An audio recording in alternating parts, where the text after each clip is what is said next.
Sicily is probably the most important location as a hub for the ancient maritime empire. It is situated where the Tyrrhenian, Ionian, and Mediterranean seas merge. By the time you finish this article, you'll have a better understanding of why so many powerful people lived there. There are Phoenician, Etruscan, Greek, Carthaginian, and Roman influences in this location, making it one of the few places where every major empire of the ancient world can be studied. The same detail that makes Sicily great for studying the real universal empire is also the same detail that blends their systems and makes it difficult to determine where one culture ends and the other begins. I'll provide evidence that they diffused so much that the systems don't break with the changing of the guard, so to speak, meaning we may be looking at the evolution of one empire taking various forms. We see this in language, religion, mythology, and other customs. Hecate Triformis and Diana are the feminine triplicity of the sky, earth, and underworld, but also signify the moon. She is worth noticing because of the affinity she has with the Phoenician Tanit. Some of the following artifacts date back to the 3rd and 4th century BC, but they don't have inscriptions. Their identities and significations must be presumed. I thought it interesting that another name for this archetype was trivia. This is the root for trivial, meaning unimportant facts, but the word undergoes no change in the English context, meaning facts that are not well known. These goddess archetypes may be related to two others I'm sure you're familiar with if you've read Spirit World. According to D'Alviela, Mig. Sim. Page 180. In Egypt, the chrism was combined with the key of life through a whole series of modifications which have been found in inscriptions on the island of Philae dating from the first Christians of Nubia, who were anxious to make the sacred sign of their new faith correspond with the principal emblem of their former religion. The Ansated cones, which were used to signify the goddess Tanit, appear to correspond to the Ankh. They are replete in Carthage and Sicily. The hand, or palm, found on the stele of Tanit looks to be emulated in India by the Jains, along with the Gamadion. Both symbols are found in the Mediterranean long before they show up in India, which indicates they are of Etrusco-Phoenician origin. The following is an Etruscan pendant from Bolsena, dated to 700 to 650 BC. Notice the use of the Gamadion.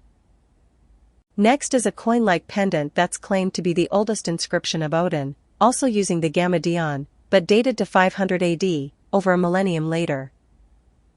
These are examples of cultural diffusion or archaeological forgery. The symbolism and alphabets used by these cultures are too intricate and intertwined to be coincidence. Were the dates reversed, I'd suggest the cultural diffusion originates in Scandinavia and that the Etruscans are descended from the Northern Europeans. But this is not the case. The system originates in Etruria, proving that the Northern Europeans came from Italy. If there be no genetic link between the cultures, then it is strictly a result of Italian migration and conquest, not of migration or conquest into Italy. The use of the Gamadion is abundant in Etruria.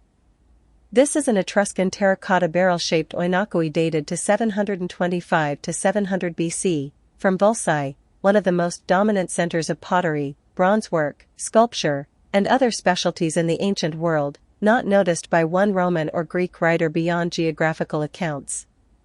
Why do you suppose that is? The arms of the Ansated cones are sometimes depicted in a similar posture as that of Inanna and Astarte. There may be a Celtic connection, and subsequently more evidence that the Celts descended from the Etrusco-Phoenicians. Asta means journey in Irish, while te signifies a person, but also warm.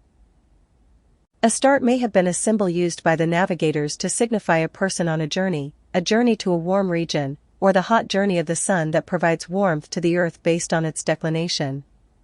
This is conjecture, not something I'd make a claim on yet, but almost everything that remains of the Etrusco-Phoenician languages can be tested with success using the Celtic languages.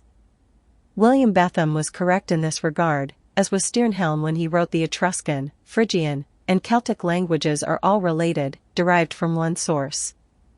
This cannot be done with the other so-called Semitic or Near Eastern languages and the ancient Etrusco-Phoenician ones. Without inscriptions to prove otherwise, these archetypes may all be depictions of Tanit. The archetypes and symbols are claimed to be Semitic by some scholars, but the Phoenicians aren't Semites. Neither is their language, although some claimed it to be. We are left with two options. 1. These symbols and monuments have nothing to do with the Orient, or 2. These symbols and monuments weren't Phoenician. Tanit was written as TNT in Punic. The crown on her head is similar to what is seen on Hecate Triformis and Diana. It may be anecdotal, but the pawn chess piece looks just like this symbol. The following is in Sicily, from Selinunte Archaeological Park. Even though there are Phoenician symbols used, the text is clearly Greek. It reads Marieris Agatha, with Agatha meaning good or honorable, but I have no idea what the first name is or who it belonged to. It looks like a compound of Maria and an accidental transposition of Eros or Iris, which is essentially Irish. It's fun to think about the possibility of the good Irish Maria, or the good Irish seas, but I don't think this is the case. It may be a Greek transliteration of something older because Maria lends itself to Latin and Phoenician, signifying the seas. It's possible that a portion of that mural is forgery, if not all of it.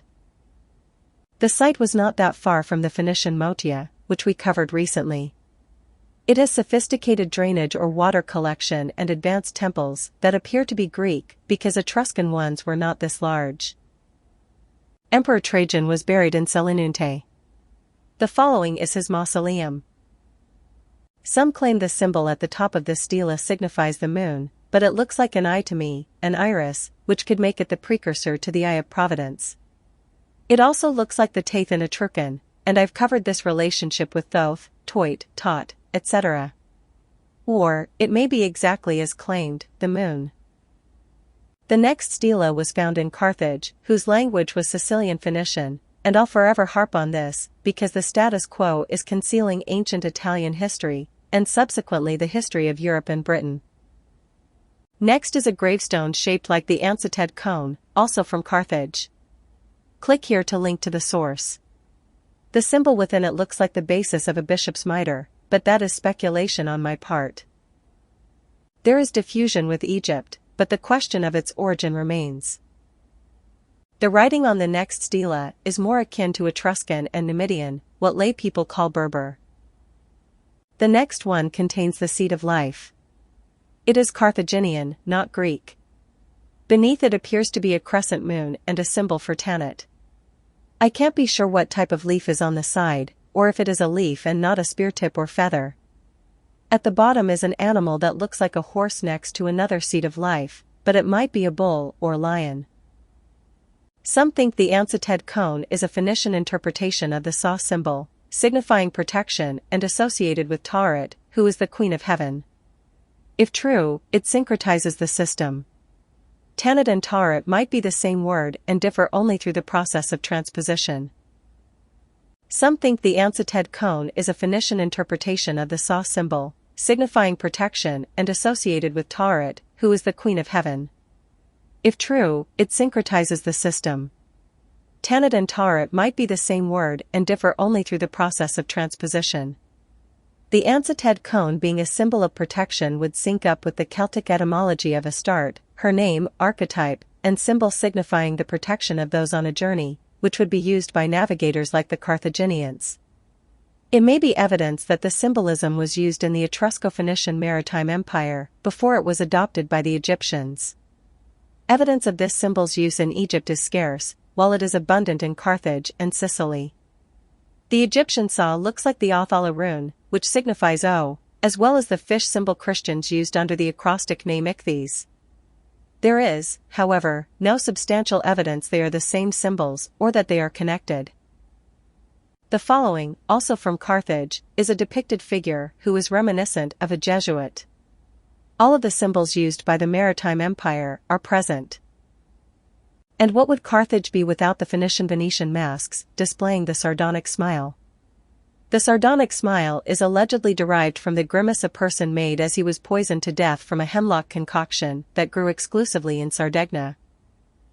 Returning to Sicily, this amphitheater is probably Greek, and, in addition to serving as a temple, was where history's first actors dramatized the cosmos. They were the priests, known as hypocrites. It appears Selinunte, Latinized as Selinus, is derivation of the word celery. This is important because there are symbols tying it all together. I'll give you a clue. The following is a coin from Selinunte, Sicily. Is the celery leaf an occulted lion? There is way too much bombshell and controversial information in this fresh batch, so I'll save it for those who fund the research. For everyone else, catch up by diving into Spirit World, that way nothing on the other side will surprise you. Become a member to access the rest of this article.